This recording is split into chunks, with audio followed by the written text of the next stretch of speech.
How long does revival, real revival, last? Hi, this is Barry Phillips with 10-Minute Torah, day number 3, a Torah portion, B'Shalach. And we're going to Shemot, or Exodus, chapter number 15. The short answer to the question asked at the beginning is revival will last until the next crisis, whenever that will be. And sadly, that's a reality. Am Israel has crossed the Sea of Reeds. Pharaoh and his legendary army are now floating in the waters. They are no more. They are a threat no more. The life of slavery is now over. And for the first time in generations, Am Israel is free, or at least in the process of being free. When Moshe arrived in Mitzrayim, the message from Yah was that he was going to deliver them and bring them back home to their inheritance. The message that he delivered to Pharaoh was amended a little bit to that. He said, we're going a 3 days journey into the wilderness, and there we have to observe a moed, a feast day, a set-apart time to the Most High, and present to him the worship that he desires. The idea expressed was we are going to Mount Sinai. Ultimately, they would come to Mount Sinai. There they would receive the Torah. There they would be proclaimed a nation. But Yah did not take them in the shortest route possible to that event. He led them around a different path, a means of meandering through the wilderness for a while. Now, why? Why would he do that? We have just had revival. When you open up the pages of Shemot, or Exodus 15, and you begin to read, the people are celebrating, they're prophesying, they're singing a grand song. Miriam, the sister of Moshe, has a timbrel in her hand. She's leading the women who, as in a prophetic, prophetess-style worship dance. They're singing and they're rejoicing. And it says in verse 20, and Miriam the prophetess, the sister of Aaron, took the timbrel in her hand, and all the women went out after her with timbrels and with dances. And Miriam answered them, sing to Yahweh, for he is highly exalted. The horse and its rider he has thrown into the sea. They're having revival. This is a grand time of shouting and dancing and celebrating. They're happy people. How long does this last? Until the next crisis. Well, how long does that take? Not very long. Not very long. Moshe, it says in verse 22, brought Israel from the Sea of Reeds, and they went out into the wilderness of Shur, and they went 3 days.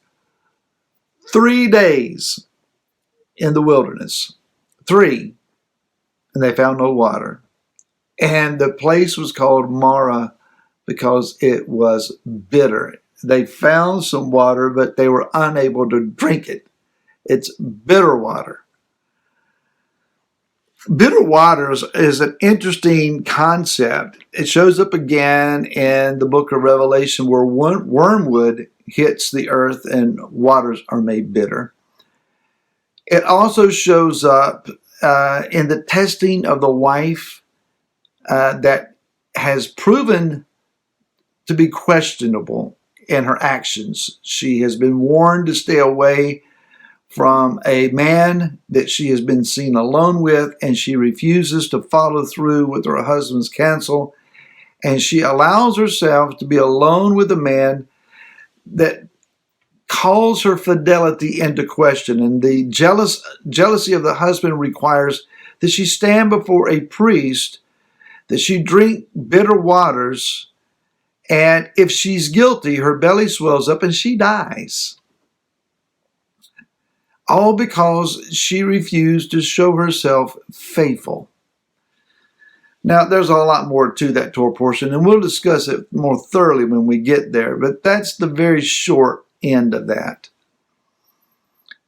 So Israel, as the bride of Messiah, has now been brought to a place where they are being asked to drink the bitter waters. Now, back in Mitzrayim, they drank all of the water that they wanted from the Nile or other sources of water. there was no water shortage. Pharaoh considered himself a god from the Nile and over the Nile, and he exercised his power over them because of that status. Now they're at bitter waters. Where are the waters that we drank so freely while we were in slavery? It's funny.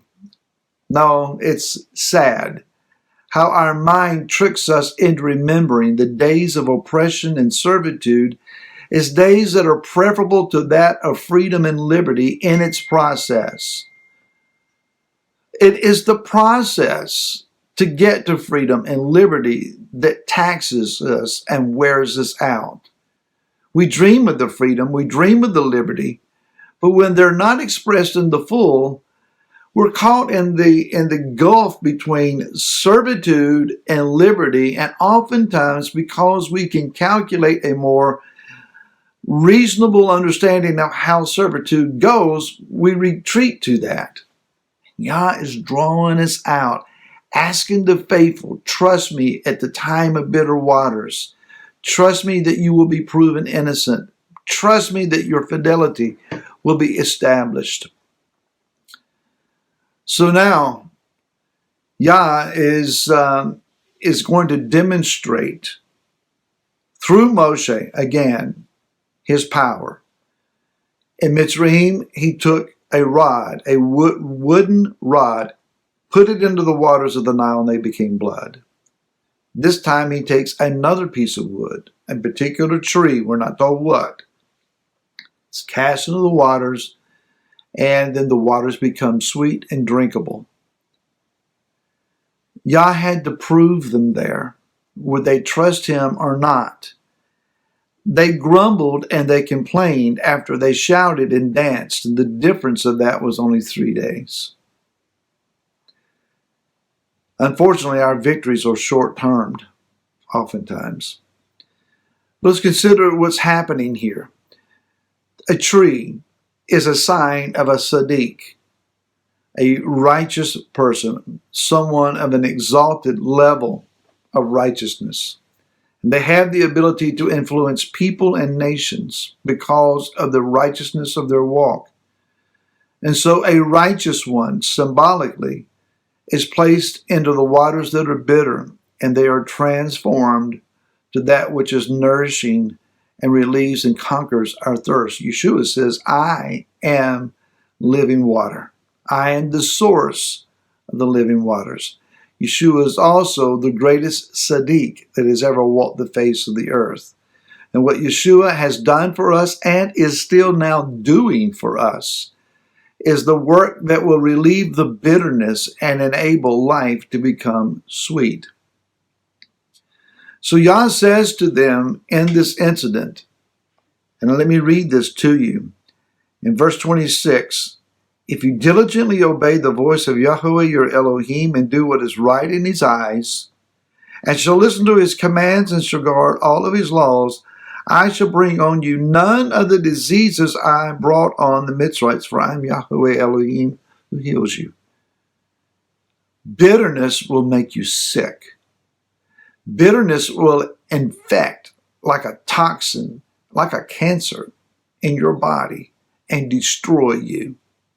If we want to be free and free indeed, then we must believe truth and allow truth to permeate all the living of our lives. It must allow us to forgive, to be forgiven, to release that we might be released, to restore that we might be restored, to show mercy that we can have mercy, to give forgiveness so that you and I can be forgiven. Without it, we will become bitterly infected and die. You don't want the diseases of Mitzrayim to be laid upon you. You want to be free. Now, according to what is written here, it says in the last verse that they came to Elim where there were 12 fountains of water and 70 palm trees, and they camped there by the waters. Not every step in the process of gaining freedom and liberty is that of a trial and hardship. There are also pleasant times, good times, times to rejoice and be refreshed. May Yah refresh you. You walked hard, you've lived hard, and you're being tried hard. But may Yah lead you to the place of still waters and restore your soul. And may He give us revival that is enduring. Until tomorrow, shalom.